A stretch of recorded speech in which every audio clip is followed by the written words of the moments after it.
Hey guys, welcome to another live show, another live She Knows Arsenal. Make sure you guys are liking the video, subscribing to the channel. Excuse me. Yeah. I wish we were talking on better circumstances. I really do. It is the season from hell. Let's just say that. It's the season from hell. Waking up this morning and seeing that Kai is out for the season. No matter what you think of Kai, whether you rate him or not, this is not a positive situation at all. Having barely any, like maybe 2 or 3 fit forwards, that can, actually play for us right now is not a great situation to be in. Out for the season is pretty significant. He tore his hamstring apparently during the Dubai winter training. So the Dubai winter training that was supposed to, reinvigorate the squad has only decimated the squad further. We also got news of Nelli being out for, a month or so. And what we would consider our starting front three all have hamstring tears at the same time. It's just like they gambled our season. They just gambled it away.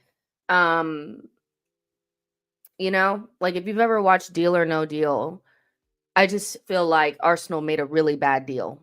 They went into this season probably with just enough bodies up front, but I think when the transfer window closed in the summer, we all knew that talent-wise we were short, which is a completely different thing. Now we're short in talent and in bodies, and the transfer window just closed. The transfer window closed on February 3rd, and it is February 12th, and we have gotten 2 more injuries in that time. Kai Havertz and Nelli.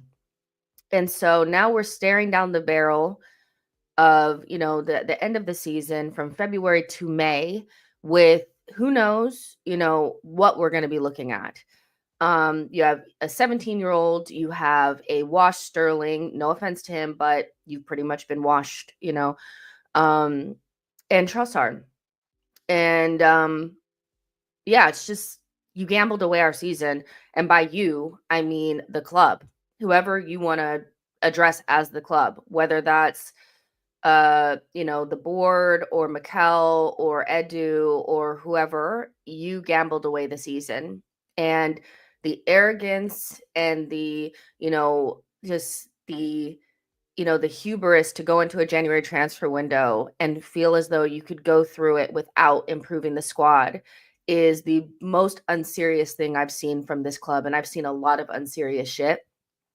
Going through the summer window the way that we did was deeply unserious. The January window was 10 times worse because they overrate our attack.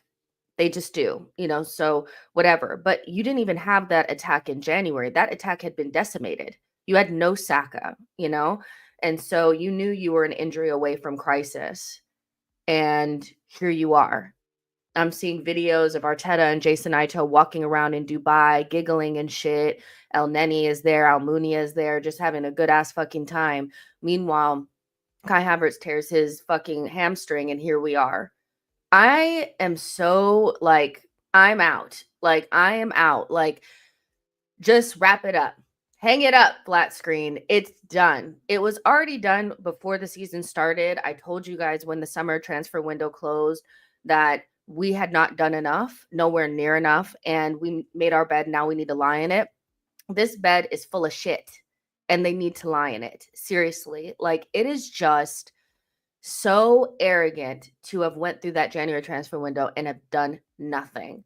They thought that we were so comfortable in top 4 and, oh, well, we went out of the domestic cups, so that means we only have like one game a week and, blah, blah, blah.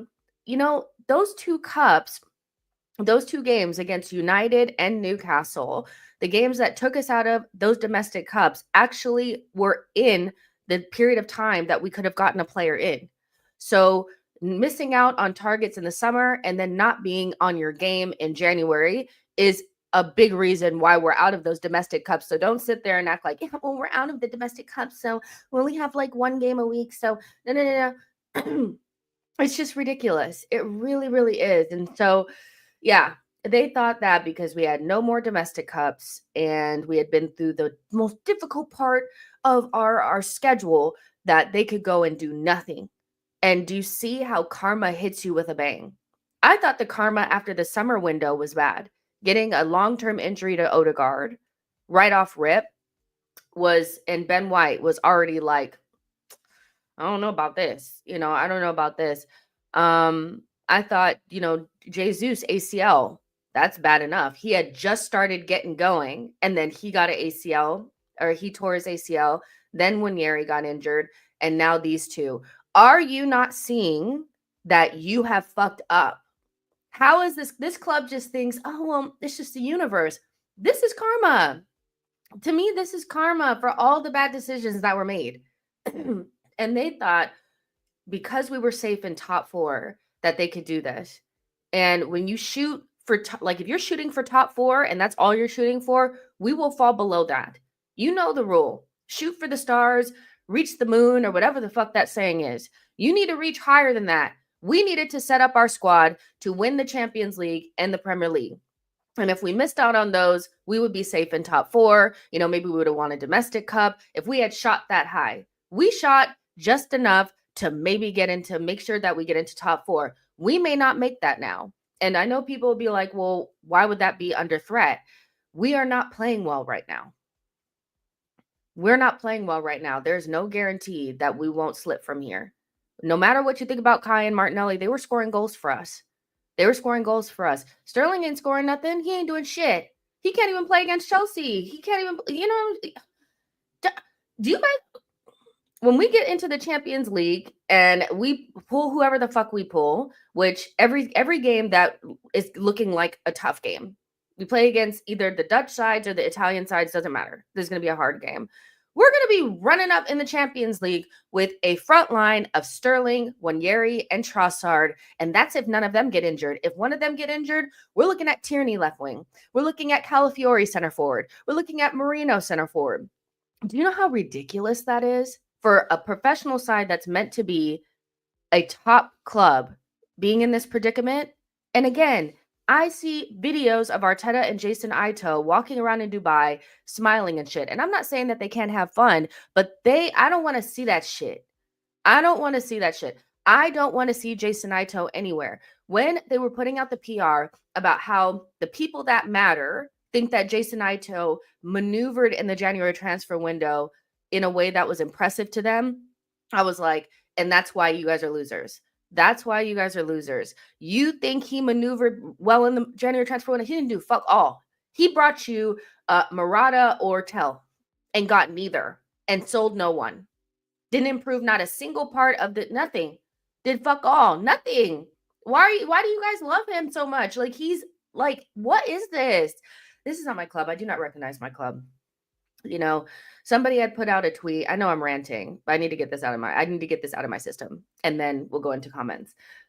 I saw a tweet from somebody on Twitter, obviously, because it's Twitter, that said, let me pull it up.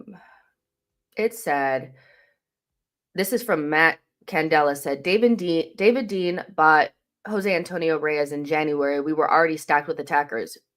We had Thierry Henry, Bergkamp. You guys know Freddie Ljungberg, Pires. We also had Kanu and Wiltord. And in that January transfer window, they went and got Jose Antonio Reyes.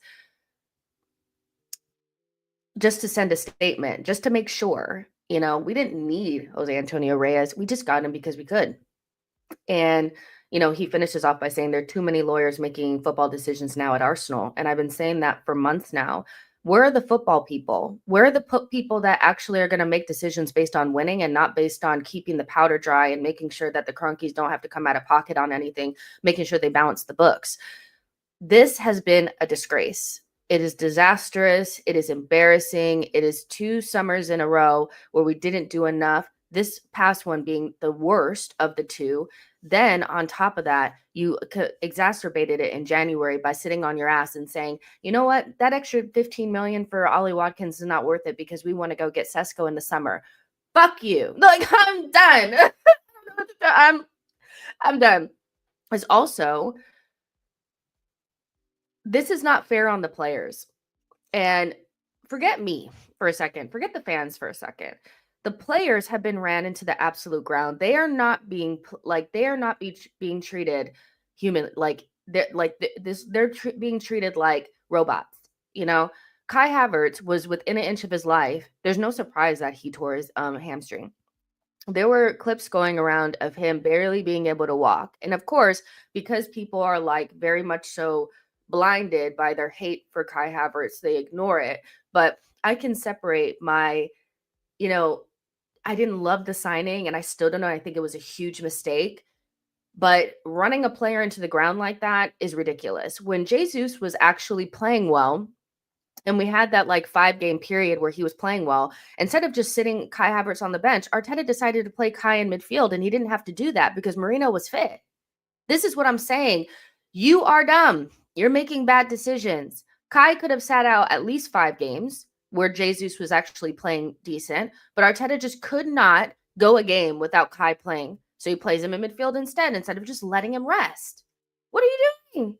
What are you doing? When we're winning 5-0, why are these guys still on the pitch? Why is Saka still playing full 90s? Why is Odegaard playing full 90? Why is Kai Havertz playing full 90? Why are these guys playing every single minute of every single game? Why? It has all come to bite you in the ass. That back end of last season when we were whooping teams 5-6-5, whatever, he acted like he could not even for a second give Miles Lewis-Skelly or Wanyeri any minutes. No, can't give them any minutes. No, I got to run Kai into the ground. I got to run Odegaard into the ground. I got to run Ben into the ground. And then the next season rolls around and it's no surprise that Odegaard, long-term injury, tears ligaments in his ankle, hasn't looked the same. Saka tore his hamstring. We're going to rush him back. He should not play a single minute from now until the end. He should not play a single minute this season. Ben White strapping on his leg for months, out for a significant amount of time this season. We're now running Timber into the ground. Calafiori is in the injury cycle as well. What are you fucking doing? What are we doing? What are we doing? What is this? What's happening? What is this? I don't get it. So all of their bad decisions have basically just come to roost. It just is. Every bad thing that's happened this season, you can trace it back to a poor decision that was made over the last 12 to 18 months. And I just don't really, I feel bad for the players because I don't think they're being treated properly. I do think they're being ran into the ground. We've spoken about the way that Saka looks. We've spoken about how players don't get rest. We've spoken about not having enough strength and depth. We've spoken about management of the squad. But do I feel bad for the club? No. And if we don't make top 4, somebody needs to go. And I'm talking about multiple people need to go. I don't want to see Jason Ayto's face. I don't want to see Tim Lewis. I don't want to see Garlic. And I don't want to see Mikel. If you don't make top 4, somebody must go.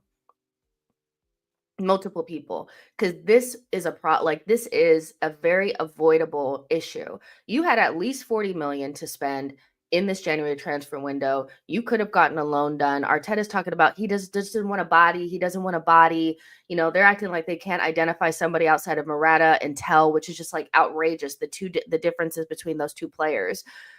What?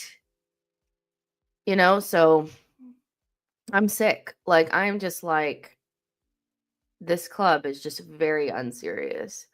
And if you didn't know it in the summer window, well, you fucking know it now. All of that, yeah, but the window, and we got all the things that we needed to get, and all the people trying to do half glass full. It was a fucked up window in the summer, and it was fucked up in January. It's is shit. Like, it's like, what is this? Isaac says, I want a public postmortem with in-depth details of what was said in these meetings. We're moving like amateurs. I mean, Isaac, they are amateurs. There's no football people in there. Jason Ayto, who was used to be a video analyst for Arsenal over the last 10 years, have somehow moved up the ranks to being Edu's number 2. He doesn't know shit about fuck. He doesn't know anything. He is a novice. Arteta is a novice. I know that he's 5 years into his career, but that is baby years in management. We're talking about he's going up against people that have 20, 30 years under their belt. He is a baby in this game. He's barely a coach, but they've made him into Arsene. You see what I'm saying? Arsene was an old-ass man when he came and became our manager. He was already old, okay? He had already had experience in France and in Japan. Arteta has the same job as Arsene with 5 years experience, and he got it when he had no experience. Novice. Tim Lewis is just a money man. Garlic is just a contracts guy to make sure that we don't get fucked, with the contracts. Where are the football people? Edu wasn't even that great at his job. He wasn't even that experienced. He didn't have the connections. I don't get it. You know, like, it's, of course, it ran like amateurs. There are amateurs in Arteta. Everybody on his staff Steve Round was like the oldest guy in the room. Stevenson is probably the next, guy in line that's actually experienced. Everybody else is young. All those people are younger than me. They're younger than probably you. This club is being run by amateurs, and then the players also are young. What is this? Of course it's being ran like a daycare, with nobody at the front desk, because it is. It's a bunch of babies following each other around. Super chat here from Brian. Thank you so much for the super chat. I really appreciate it. It says, I can't believe our fan base still thinks this club is being ran by competent people. Arsenal has me ready to crash out. Listen, I always feel like there's room for critique when you're not winning trophies. I feel like you must not be where you need to be or not doing something right if you're not winning trophies. As a club that's meant to, not Brighton's and, teams like that. No offense to Brighton. But a club that's meant to be winning trophies, if you're not, there's obviously should be critique, because you should be at this stage. We haven't won anything in 5 years under Mikel Arteta. Clearly, something is not right. And so this whole idea that we're going in the right direction and everything is perfect, and Tim Lewis and Garlic, and you're writing these think pieces on how they're amazing people, and Jason Ayto, oh my gosh, that's for the hipsters. That's for the hipsters. The spreadsheeting and the think pieces and the essays and the, oh my gosh, we get 80 million for the Champions League and that's going to help us. All that is for the hipsters. I don't give a fuck. We're not winning trophies. And so I'm looking at it like somebody ain't doing their job right. The manager, the people up front. And as we get further along, it's becoming more clear that there are not enough people with butts in seats that know how to create an elite team, that a trophy winning team, a title winning team. We are a good side, not a great side. There's always gaps missing. I saw something the other day from Sammy McBell that I was like, I got to get out of here. I want to get out of here. He was saying that in order for us to get through the 3 players that we want, mind you, three player we want, we're going to get that expensive ass fucking goalkeeper. I like Juan Garcia. Don't get me wrong. He's a great goalkeeper, but that expensive ass goalkeeper, Zubamendi, a striker, and like a versatile winger. If we want to get 3 of those, we're going to have to sell a crown jewel. They're talking about selling Martinelli. And a top side does not need to sell a crown jewel to get the players that they need. We've needed these players for so long. You're telling me we got to sell Martinelli to get it? And he just used Martinelli as an example, but that could be anyone. I don't want to hear about selling Martinelli. I don't care how bad Martinelli was this year. If he leaves and we bring somebody else in, we are just as weak as we've been. Because if the ideal person, Nico Williams, gets injured, we are still in a situation where we don't have enough. We should not have to sell to buy at this stage. We should, and when I mean sell to buy is like, we shouldn't have to sell players that are important to the team. Whatever you think of Martinelli, he is important to this team, and he is higher on the pecking order than some of these other people. Drop me out. talking about we need to sell to buy maybe Martinelli, and that's already letting you know that we're not going to sell Martinelli. Let's be honest, we're not going to sell Martinelli. So they're already setting us up for, well, can't sell Martinelli. We're not going to be able to get everybody. But you know what we are going to get? That fucking goalkeeper. That goalkeeper. You know we're going to get that. Crazy. Jared says, I'm cool with him leaving, honestly. Everybody should go. Like, you cannot, if we don't make top 4 at this stage, I need heads to roll, you know? Jay says, we have Trossard and Martinelli can go. I think it's ridiculous to want people to. We can't build a strong team if we get rid of our better players and replace them. Like, we need to get rid of all the dead wood. Like, idealistically, you would wanted to get rid of Jesus, but we should have got rid of Jesus the season prior. When I mentioned on Diluted's channel that we should get rid of Jesus, people were laughing. This was like not even halfway through last season when we did key sell buy or whatever. Fast forward, now he has an ACL tear, and now we can't sell somebody that's on massive wages that probably could have gotten us the money. Those are the types of players that you want to sell. He was surplus to requirements. For me, Martinelli is not quite surplus to requirements because I would want him in a group of 6 or 7 attackers. I don't want to get rid of Martinelli. I don't. And you guys flip-flop like the wind. A couple of days ago, it was, I hate Trossard. Now Trossard is here and Martinelli's not. You can't build a strong squad by just getting rid of the player that's starting. You need to get rid of that dead fucking wood. The Jesus has got to go. The Zinchenko's got to go. The Kivior's got to go. Those are the people that need to go. Those are the types of players that you should be able to get rid of for the 15, 20 million, build that up to get the Nico Williams so that you have Martinelli, Nico Williams, Trossard, a new striker, Kai Havertz, Saka, and whatever else you need. We will never build a strong squad if it's always, okay, well, in order to get Martinelli, it's okay to, no, absolutely not. And you know what else? I don't think that, I don't think Martinelli is as bad as he's showing right now at all. I think he's a better player than that. He is more than good enough to be a part of the squad. We will be weaker if we have to sell him to bring in someone else. We just will. So what the fuck? Unknown C says, big up Jess, long time. Wish it was under nicer circumstances, but Arsenal's complete shit show right now at the moment. It really is. Like, it just is. Molly says, so when NS and Gunner says it, why does she get upset? Who are these people? I don't know who those people are. Unknown says, only a club like Arsenal can praise the sporting director for not doing his job. A bunch of losers.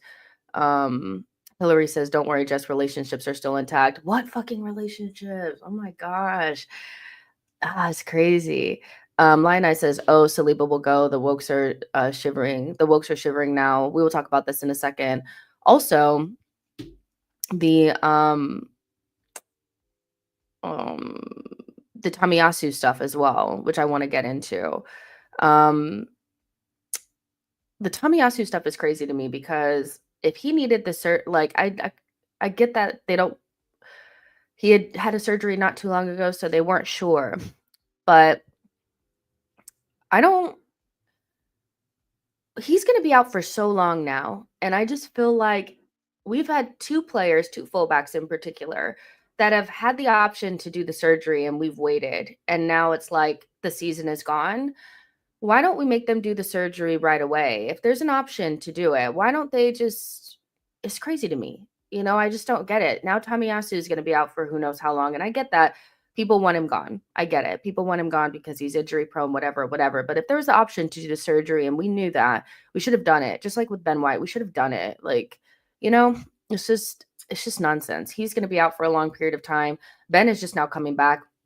Hopefully he's not rushed back, but you also have to think about Timber's well-being as well, because I'm worried that he's in trouble too, because he looks very tired. So yeah, I don't know. It's just nonsense, really. Hillary says relationships with Leipzig and Brighton are still okay.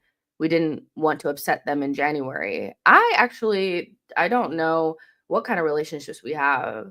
I feel like basically like we're either super disrespectful and late and tone deaf, when we go in and try to talk to clubs like we did with Brighton, like we did with Aston Villa, the summer that we tried to get Douglas Luiz, like the day that the transfer window closed or whatever. We're either really late and disrespectful and tone deaf, like, kind of like the just stumbling into the room too loud, with not enough money to pay for what we're trying to get, like, that kind of thing.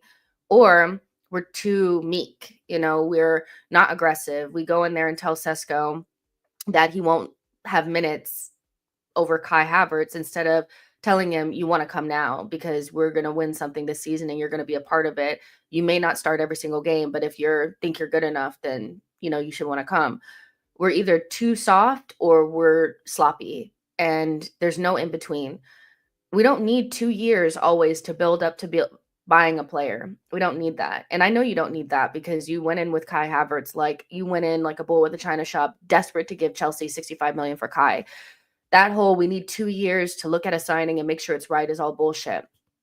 You don't have the right people in place to make those signings quickly and to strike when the iron is hot and to also like have the right timing. Our timing is always off. It's weird. Like we're the weirdest fucking club I've ever seen when we approach teams and when we approach people. Like we're either really sloppy or really weak.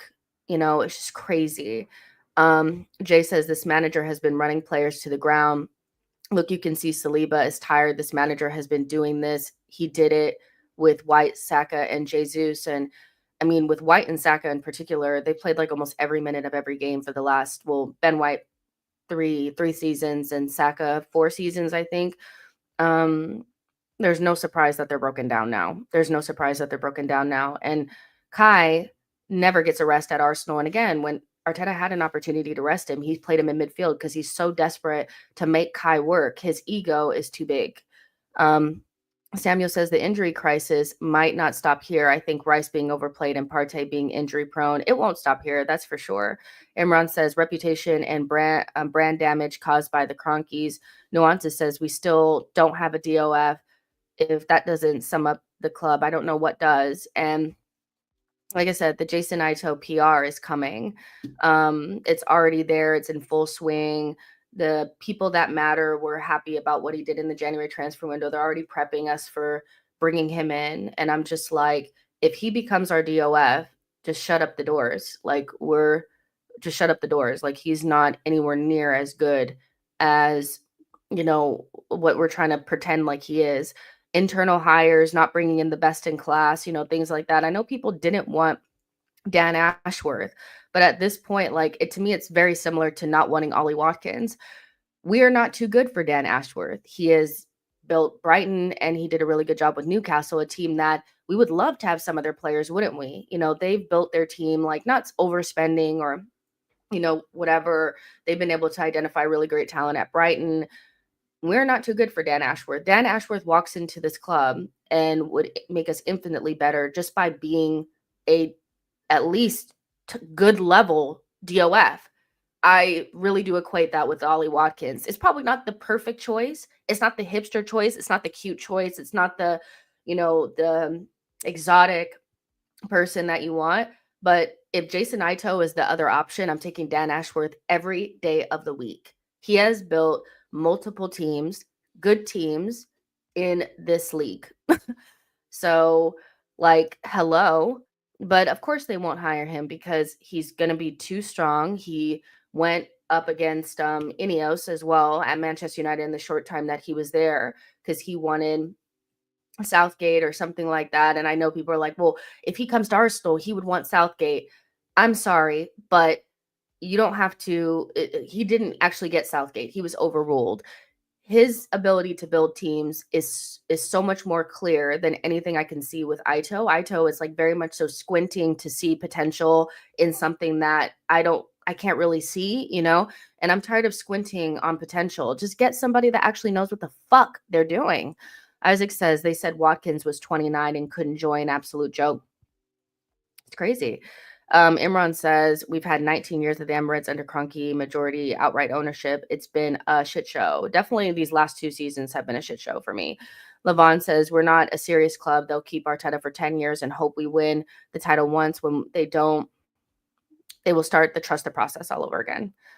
Victor says Ayto is not the sole responsibility. He follows orders. He's not. He's not. It's the club in general. Edu has a part to play. Ayto is just more of an idea. Like, he hasn't done anything because he doesn't do anything. Like, if he does, he's not the main person.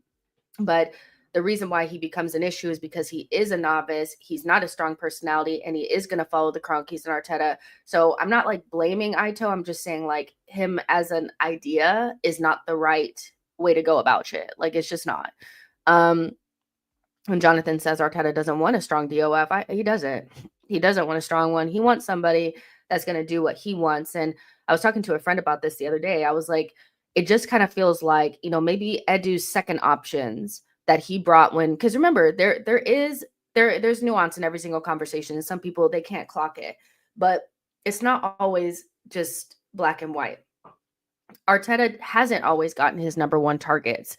And the club has failed him in that regard in some ways, not being able to, whatever you think of these players, his first choices in some of these circumstances were like Rafinha, Lisandro Martinez, Caicedo, Mudryk, players like that. Whatever you think of those players, those were like his number one options. And yeah, some of the players that were brought in instead of those players are not anywhere near the same. I don't really think Zinchenko and Lisandro Martinez are similar. One is a center back, one is a midfielder, but we did it, and it is what it is. He wanted like Vlahovic, we got Jesus. He wanted Mudryk, and he got Trossard. Whatever you think of those players, they're not the same. The level of those players or the profile of those players are not the same. And I just feel like maybe Arteta didn't trust the second options that Edu was coming with. So he would either overrule and get nothing because that's the just doesn't want a body. I want somebody that I'd rather have somebody that I know of or somebody that, or nobody at all. And I think that's where we've gotten to with Mikel, is that he's so frustrated with the second options that Edu is bringing to the table. If he doesn't know the player directly, Sterling, Jesus, Zinchenko as a second option, or Stuyvenberg requested or said that Trossard because he knew him. If there wasn't a referral, then it's get nothing. And I feel like that's dangerous as well, because what you need is Arteta to say, I want this player. And if the DOF doesn't think that player is worth the money, or the DOF can't get that player, he can bring options that are similar in profile and I'll get that player for Arteta. But Arteta should never have the power to say, I don't want anyone. He should not have the power to veto the DOF to a point where he has such a small squad that he can't even maneuver.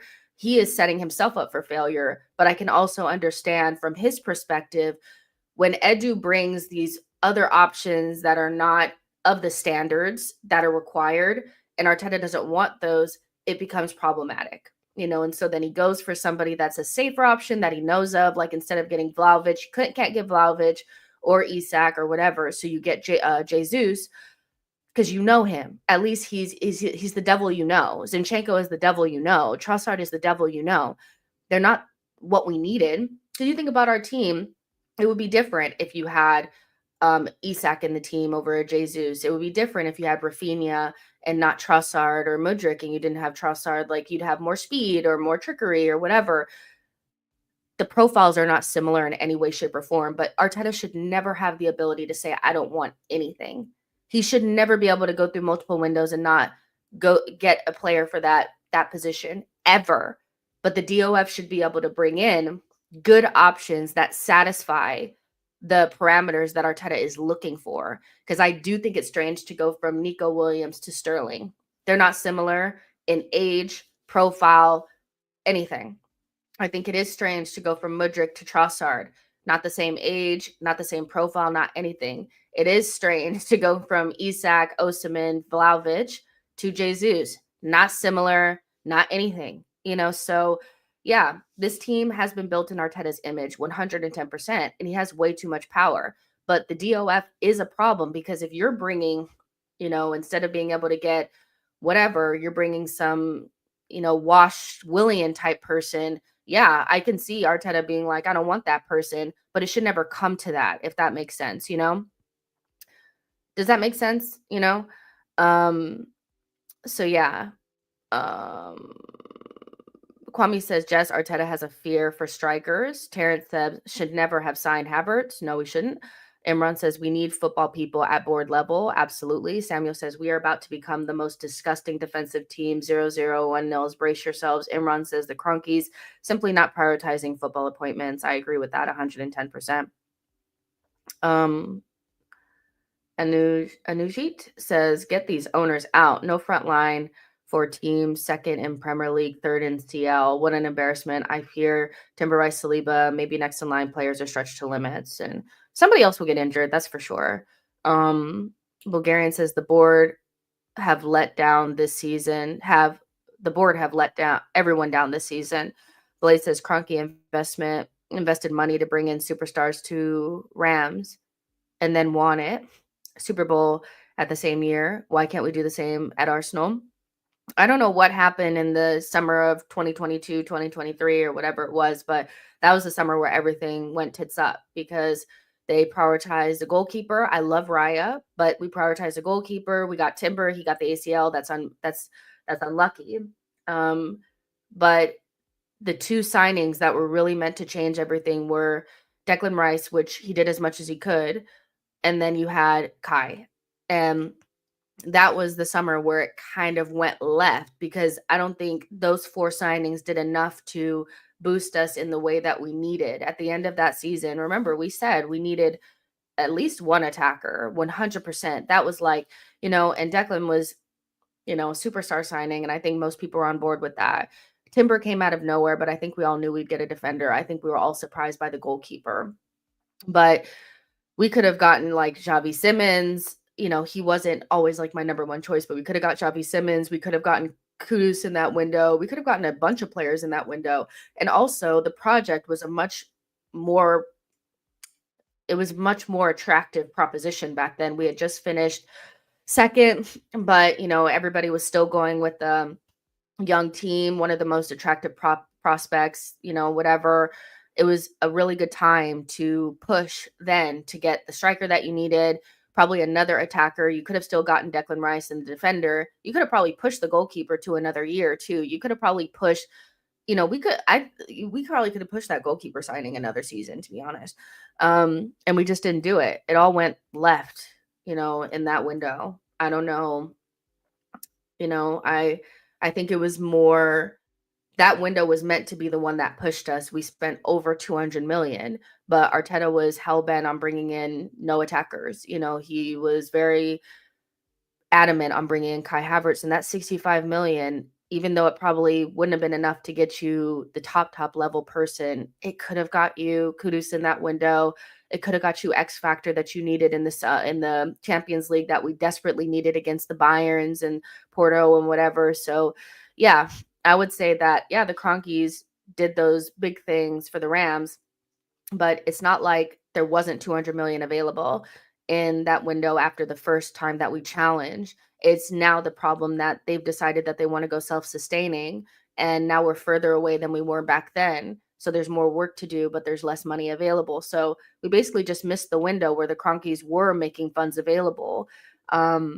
And that all comes down to, obviously it still comes back down to them because they gave Arteta this autonomy, this ability to overrule everyone.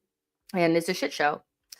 It's just one of the worst windows that it did not do what it needed to do. We desperately needed just one attacker, like just one, whether that was a Xavi Simmons type or a Sesko or a Kudus or something. That's all we needed. One. 65 million is a lot of money for a position that just needed like one person. And no, we probably couldn't have went out there and got Isak, but we could have got something, and we just didn't do it. And everything has went backwards from there. Kwame says Arteta thought that his Havertz was safe. Oh, well. Terrence Tibbs says Kai was an illogical romantic signing. iGamer says summer window was a real letdown. Levon says, I can't get over when he bought Havertz. He thought that was such a genius move and no one else could see. And it just, I don't want to hang everything on one signing, but it is such a it's such a contentious kind of like you can see how everything turned off of the back of that because then there was no more money because I think what ends up happening in the boardroom is they start saying, well, we could sell so and so. Okay, so if we sell Enkedia and ESR in that window, what is going to be my options, for what I can get? If Arteta doesn't feel like he's going to get his perfect signing, then he decides to keep these players and then he still doesn't play them. So then what you end up having is you have Eddie and Emil, who are two players that we just really like for different reasons. Eddie wasn't really good enough for us ever. And Emil was kind of like this younger player that Arteta couldn't figure out how to get things from. And he was also injury prone. So instead of making a move and saying, okay, well, let's sell Eddie and ESR and try to go get a Kudus, we do nothing.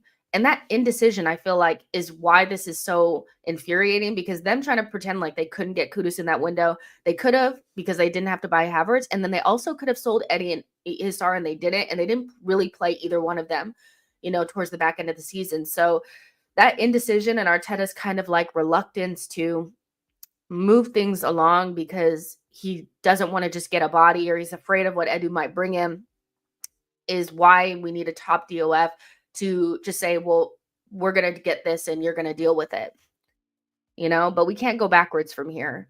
They made him the most important person in the project. So we can't go backwards from here. Unfortunately, like his power is only getting stronger. He was able to strong arm an invincible in the boardroom. And I know that it's like, it doesn't matter, but it does. It does. He's strong-armed and invincible out of the club. That's how much power he has. Yeah. Unknown says that Havertz signing was the biggest example of lacking strategic thinking and experience. I'm not a football person, but even I knew instantly that a 3-year Chelsea flop was a massive risk. Bulgarian says Arteta said yes to Watkins. He did say yes to Watkins. I get that. Like he didn't overrule that, but he also there was still reports out there saying that he didn't just want a body as well. So, if he couldn't get Watkins and then the options were Tell, he should have taken that. But that's his thing. If he can't get the perfect signing, he overrules that and takes nothing. He should have still tried to get Tell. Like he should have just got something. But yeah, saying yes to Watkins after the summer that we have, after telling Sesko that he wouldn't get any playing time off of the back of Kai some of this is his doing as well. So I think people do want to separate Arteta from it. I think it's important to kind of be able to see where the blame may lie for certain things, but he's not infallible. He's really not. He's really not. So yeah. Samuel said if they couldn't even get a player for whatever reasons, they should have brought back Nelson and Fabio. Nuances says he should have taken Tell. He should have. Like, even if that's not like you, like this whole, I don't want a body. You need a body now. So I feel like they don't ever look from like the worst case scenario. I'm like, in your worst case scenario, and you get more injuries, are you happy with what you have? They should have looked at it from that, but they looked at it from a false perspective of like, well, nobody else will get injured. And there you go. iGamer says, portion out the blame appropriately. Exactly.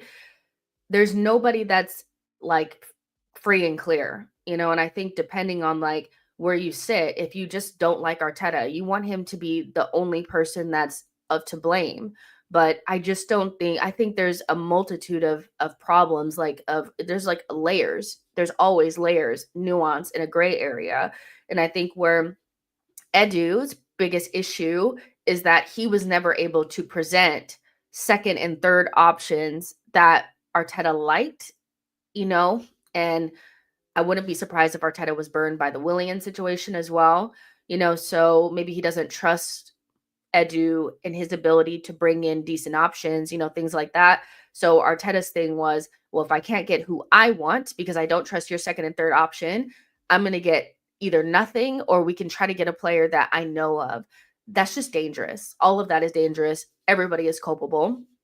And then Tim Lewis, always wanting to veto things because the money doesn't fit, sometimes you have to risk it for a biscuit. We're so happy to risk it in terms of like doing all the wrong things. We risked it with Kai, which was a huge risk, but not in a positive way. When I mean like risk it in a positive way, I mean almost have like too much attack, too much, you know, maybe go a little bit too high on the right player. Maybe instead of spending like, going in for a player and only offering 60, offer 80, buy 3 attackers in a window instead of 0. That kind of risk where it's like, oh, if you don't get anything then, if you don't win anything then maybe that wasn't, you didn't risk properly, or maybe it was a waste. We never risk it in that way. We never have too much. We always risk it with too little. Too little, too less of players, keeping players that we don't need, keeping on to injury prone players. We always risk it in the negative way. We never risk it in the positive way.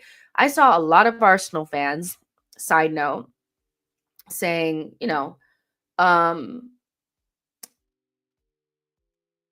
PSG would be silly to bring in Cavaskelia because they have Barcola, and Barcola should leave because blah blah blah blah blah. And I get that way of thinking because from an Arsenal perspective, our thought process is if you bring in Cavaskelia, you have to sell someone because that's our reality. That's not PSG's reality. They have went up levels since, well, first of all their players are settled now. Barcola and Doué are now settled now, and Dembele is in the form of his life. And now they brought in Kvaratskhelia, so they have like an insane, disgusting attack. But from an Arsenal perspective, what we saw was some big mistake. You're blocking Barcola's path. They're going to have to sell him. Kvaratskhelia is just going to do this. This is the right signing. The way that we think of things and the way that the club, I think, has indoctrinated the fans to think this way is that one in, one out. You can't have too much. We can't have multiple good players in a position. If we want to get Nico Williams, then we might have to sell Martinelli. That kind of stuff is like, I want us to risk it big for once and have almost too much. Brighton having more depth than us, Aston Villa have more depth than us is a problem. They're not, no offense to them, this is not shade to them. Those are good teams, but they're not teams that are meant to be winning the title, right? But they have more depth and quality than us in the attacking positions. Why do we think like this? We don't have to think like that. But this club is very much so wanting to have just enough, just enough. And for Bulgarians saying we can't compare to state-owned clubs that are ran differently, was Brighton state-owned? Is Aston Villa state-owned? No, they're not. They're not. And they still have more depth. Liverpool is not state-owned, and they have more quality and depth in attacking areas than we do. So, to be honest, it's not about being state-owned. It's just about not being lame and always thinking that you can only have one player in a position, one good player in a position at a time. We can have multiple good players in a position at a time. What is this nonsense? I don't really understand that. We weren't state-owned when we were at Highbury, and we had Kanu, Wiltorn, Thierry Henry, Bergkamp. We went out and bought Jose Antonio Reyes. We had Ljungberg. We had Pires. We weren't state-owned back then. No, we weren't state-owned. We just were serious. We were just fucking serious. We were just serious, So, yeah, I get the thought process, and we always want to have like an excuse like, well, City just have more money than us, and so-and-so just have more money than us. But we've spent a lot of money. We spent 200 million in one window, and we spent it poorly. And I think it's just important to like just be serious for 1 second and not always think it's like, yeah, but they're state-owned. Brighton are not state-owned, but they can have multiple good players in a position to their level. It's not world-class players, don't get me wrong, but we can have multiple good players in a position. We can. Imran says, I can tell you that in the UK, the Cronkies are despised. Whew. See, Sai says, I don't think there's much value in us guessing whether it's Arteta or the board fault. I see that. I understand that as well. But I do think that even if there's not much value, because we'll never really know, I do think when we have these conversations, I think it is better than just going, well, fuck Arteta. I don't like Arteta, so it's all his fault. I think it is kind of like at least thinking about it more in depth keeps you from being just like totally blindsided by like just rage for one person. If you don't like the Cronkies, I think when we're trying to have these conversations and try to figure out what's going on from our perspective as fans, it's okay to kind of look at the what clues we have and try to like discern who the blame goes to for certain things. But in terms of value, in terms of that doing anything for us, mobilizing or anything, it doesn't. So I get your point in that, but you know, that kind of goes back into well, we can't change anything, so what's the point? You know, we're not in charge, so what's the point? Then there's no point in us even have fan channels and talking about it, because ultimately there would be no value in anything if we can't talk about things that we can't see. Does that make sense?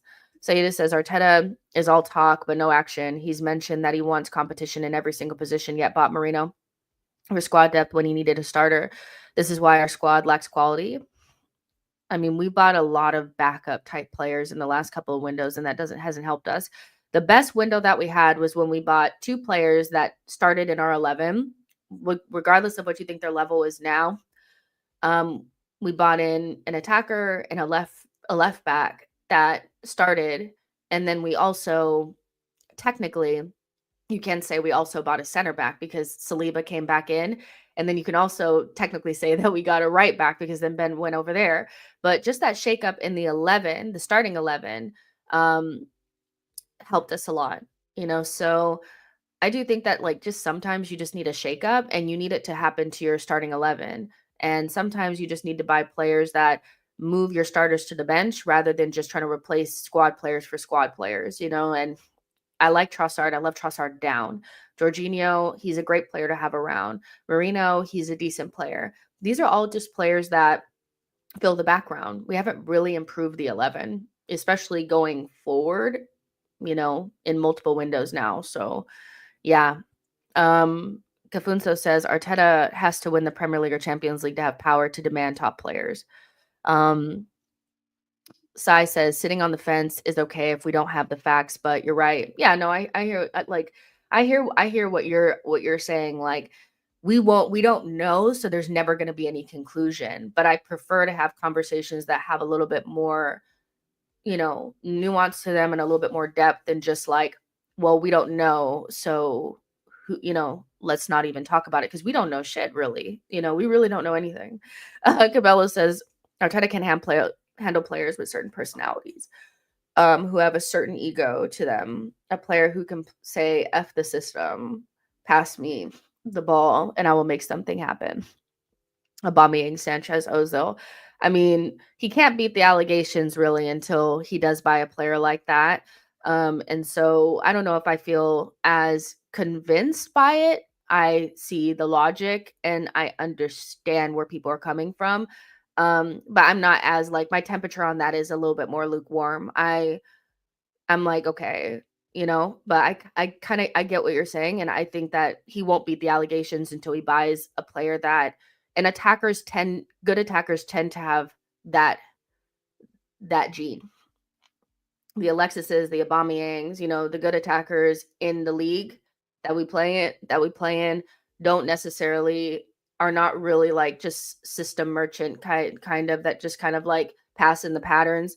I think the anomaly or the outlier there is probably City, because they are very system focused, but they have such a high quality level of player that they don't always they have individual quality from like KDB and, Holland, but I think the individual quality of their team in general and the level of coaching that they get from Pep outside of the season means that the system kind of is just like a monster. But most teams outside of City that cannot build a squad of that quality and a system of that level do rely more heavily on individual quality in the final third. And I do feel like we don't do that, so in the individual quality and that kind of attitude that you guys are talking about, those are what the best players have. I don't know of very many strikers that are nice people. I think most strikers are a bit arrogant.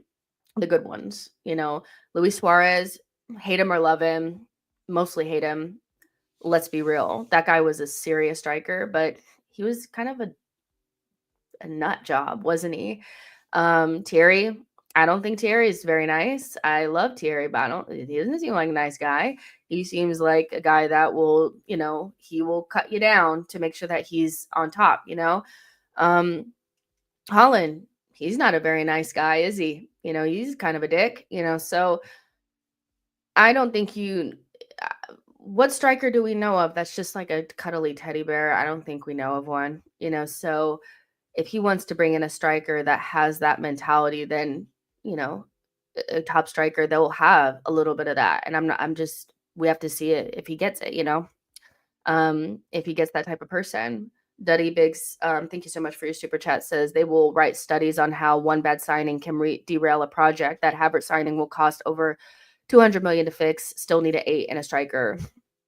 And I mean, there's ripple effect to that signing. That's not even just about needing those players still that the positions that he played in, the 8 and the striker position. It's also the effect that it's had on the players around him and how their roles have had to change, because essentially we have one less midfielder. We have one less, we basically have one less midfielder, but we have, how do I explain? We had like 5 midfielders in that season. We had Zinchenko, the 3 midfielders that we had, and Jesus. We essentially have 2 now in the way that we play now. That whole signing has changed everything. The left back is a lot less like influential as a midfielder because it's not Zinchenko. It's more of a center back. We kind of get it with Lewis Skelly, but he's still not even half as adventurous as Zinchenko was, let's be honest. And I think that's for good reason, because we got exposed. Jesus was more of a midfielder. Kai doesn't offer anywhere near as much of the dribbling or the, creating or anything that he was doing. Xhaka was a much different midfielder than any of the players that have played at left 8. We have like 2 midfielders now doing 3 people's job. That used to be 5 people's job. Like, all of that has changed the way that we play. And that's fine. But if you want to play this way, we're less technical and we're more dual focused. You need to have good crossers of the ball out there. You need to know how to find the target man. You need to be a lot more direct. And I also feel like you need to have better attackers. You need to have attackers that are more clinical, because we don't create enough chances. We're not really a technical team anymore. And we really just thrive off of, chops liver in the box, so you need to have players that can put it in the back of the net. And so I feel like if he wanted to change to this way, then he needed to at least make sure that he improved the clinical finishing up front to be able to eat off of the limited chances that we have. And he hasn't done that. The 2022 system was fully based upon creating a lot of chances, movement, 1-2s, clear patterns of play, overload in midfield, in a fluid system. And it doesn't work like that anymore. And a bunch of players in our team have suffered because of it. I feel like the only player that hasn't really suffered is Saka, and that's because he's elite. Cabela says Arteta will have to change his system at some point against Chelsea. Sterling can't play. Yeah. I mean, what are we going to do then? No Sterling. You have Wanyeri and Trossard. Who is going to play up front? I mean, it's embarrassing. It's embarrassing. It's very embarrassing. I mean, even if Sterling could play, I wouldn't want him to, because he's been terrible. So you have Wanyeri up front, you have Trossard, Moreno up front. If that's what we end up, like, honestly, you guys, it's so shocking. But yeah, I guess it will end up being Moreno at center forward. That's fucking crazy. But yeah, hold on real quick.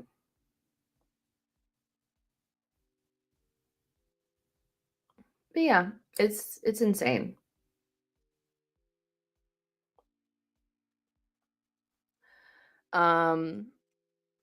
Yeah, I mean, even talking about Marino up front is just like shocking. And some people will act like it's normal. They will ignore everything and just be like, "Oh, well, this is just normal." It's just not normal. It's not normal to have to pick a midfielder to play up front after you've had multiple windows to improve the front line. And we're just never in a situation. We were never in a situation where it would have been okay not to improve the front line. The last 2 windows, there was never a scenario where it was okay. It just wasn't. That always made the window bad, you know?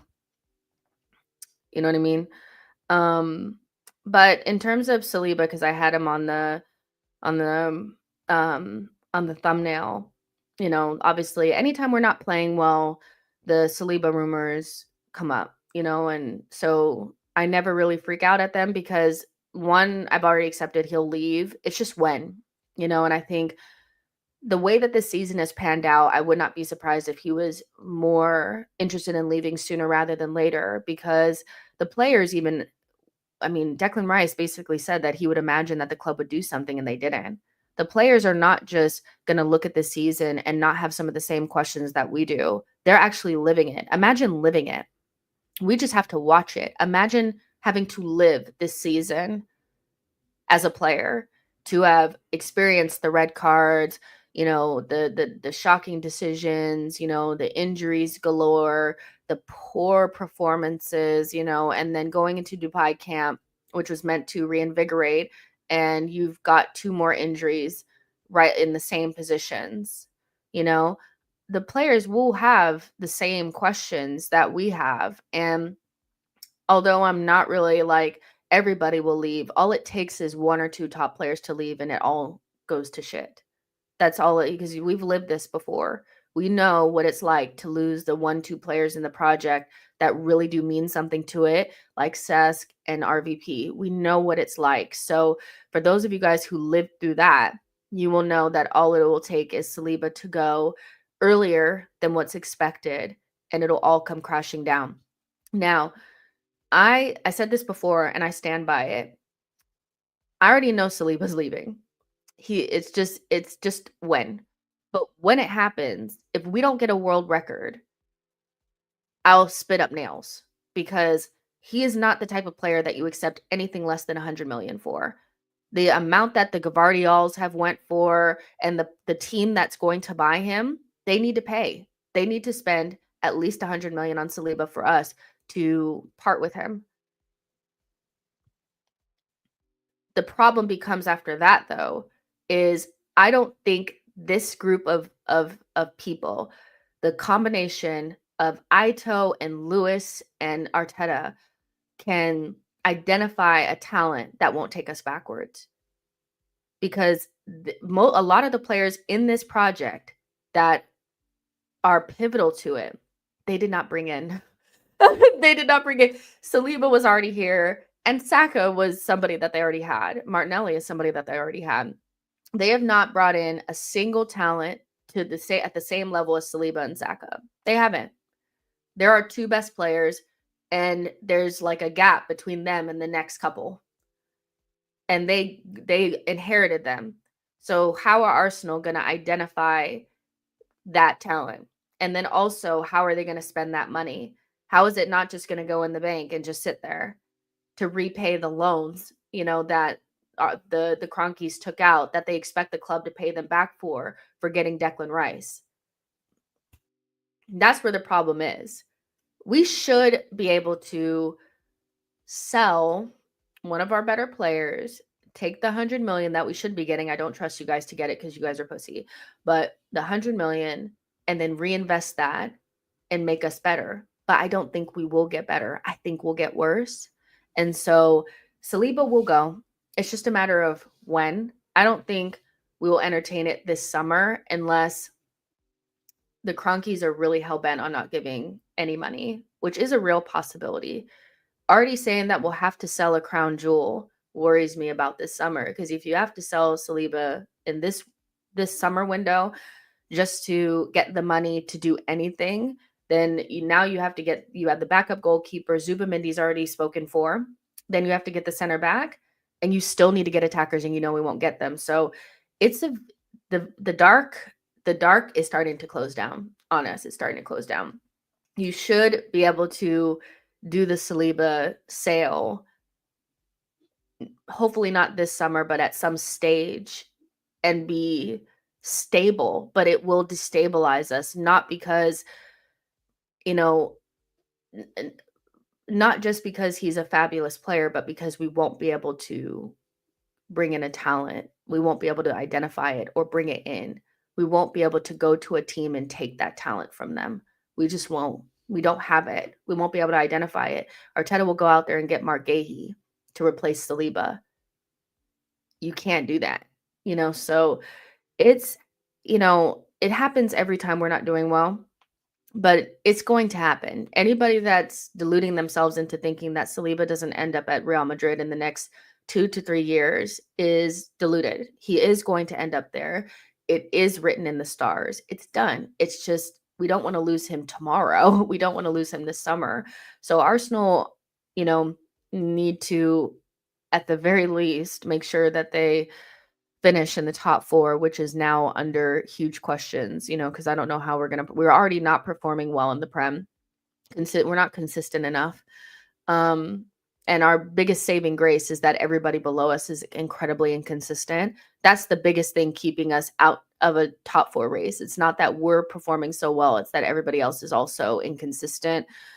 If we can maintain the Champions League spot and we can keep Saliba for this summer, then we may have a chance to recover next season. But if we have to deal with that this summer, we're screwed. We're screwed. Lionite says, sell him now. He was trash against Newcastle. Just no. Him having the one bad game, I already know that this is what Arsenal fans are going to do. They will rewrite history on our second best player. And I think that that's totally disingenuous. It's not Saliba's fault that we have not moved forward past 2022, that we have stagnated. That's not on Saliba. Gabriel and Saliba put in a title-winning defensive performance last season and got fuck all for it because we had Nketiah and Kai Havertz up front, and we fucked around with him at left 8 for the beginning of the season. That's not Saliba's fault. So let's not is what we don't Saliba does not owe us shit. You have a really, really short career. And if you have the opportunity to go to Real Madrid, if you watched Real Madrid yesterday, why you want to play for a club like that. The magic is there. They always win something. You're never going to go through a season without winning anything. You have great chances of winning the Champions League and your league every single season. You're going to play with the best players in the world. You cannot blame Saliba for wanting to do that. What you should blame is the club if it ends up happening sooner than it really should. We shouldn't be letting Saliba go until he's like 25, but he may end up going this summer, so it's just the weirdest thing. He had a really bad game against Newcastle, but he wasn't the only one. Let's be honest. The whole team stunk of shit, so I don't want to hear it. Saliba is a fabulous player, and if he does end up going this summer, you can't blame him. You can't. Herbo Wavy says it's bound to happen. We're going to lose Saliba because he wants a trophy, and Madrid keep knocking on the door, and Madrid want what they want. Foxy says Real Madrid are not paying a serious fee for Saliba. They bully clubs. They'll tell Saliba if you want to play for a club like Madrid, you have to run the contract down. Fair enough. If you don't get a world record fee, though, that's on the club too. Like, you need to get a world record fee for him. Sorry.